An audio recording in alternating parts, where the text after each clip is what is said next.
So this is Jackson, Michigan, which makes the top 10 list of most dangerous cities in the state of Michigan.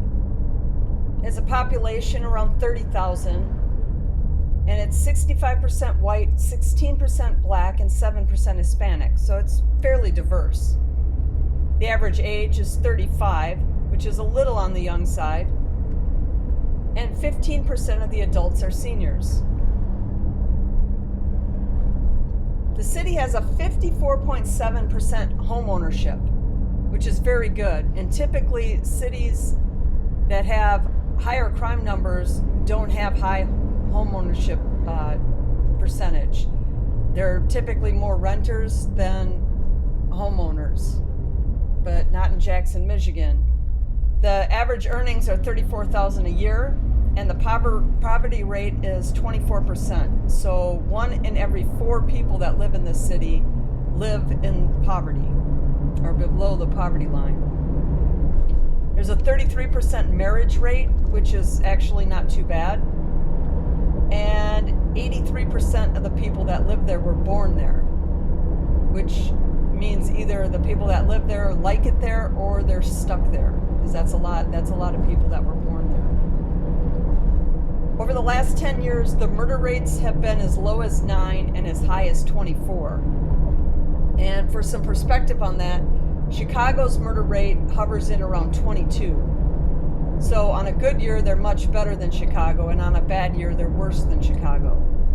And since 2020, their murder rates have been between 12 and 24. And like a lot of cities, after 2020, things got worse, and that was just, it happened all across America, not just in a city like Jackson. The assault rates are in the 800s, which is really high, and for some perspective on that, Baltimore's assault rate is around 900. I think it's like 930 in Baltimore. And the assault rates in Jackson, Michigan stay, and they've been steady in around the 800s. It's not just a spike year or anything. They stay steady around the 800s. The violent crime in the city as a whole is 191% worse than the national average. And I typically look at anything in around that 100% worse as regular city bad, where you're getting the regular amount of crime that you would, kind of think would happen in a city. So 191% worse is, it's getting up there. That's starting to get into the iffier territory. The property crime is at 82% worse than the national average, which that would fall into that, like I said earlier, the regular city bad type stuff, that things you'd kind of expect if you were living in city limits. And year-over-year crime increase, this is kind of a little worrisome for the city. The year-over-year crime increase showed 17%, which is an extremely high increase for a city to have in 1 year. And the odds of becoming a victim of a crime is 1 in 22, which again is kind of just normal for a city like this. The cost of living is better than the national average, and housing is 50% better, which explains why so many people own homes there. The housing prices are just a lot cheaper than the national average. But the schools are where we start seeing the problems. Only 31% of the students in Jackson, Michigan graduate proficient at reading and math. 1 in every less than every 3. 31%. And for Michigan as a state, it's 42%. And for the United States on average as a whole, it's 48%. So it's Jackson's worse than Michigan, which is worse than the US average. The student-teacher ratio, and I almost am kind of questioning if this is even accurate, is showing 27-1. And most of these schools nowadays, they have, the student-teacher ratio nationally is 16-1. And most of the schools in bad areas, I guess this city is, would fall in the category of being a more unsafe of a city.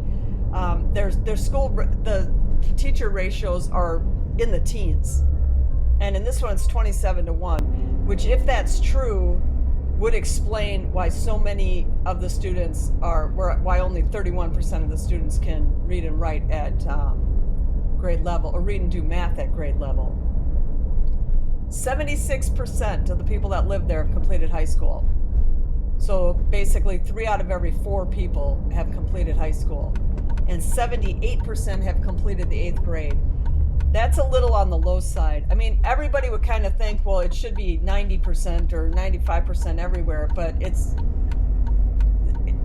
as the years are going on, the numbers just keep getting worse. As with the percentage of kids graduating proficient at reading and math, the number of kids graduating period is really low.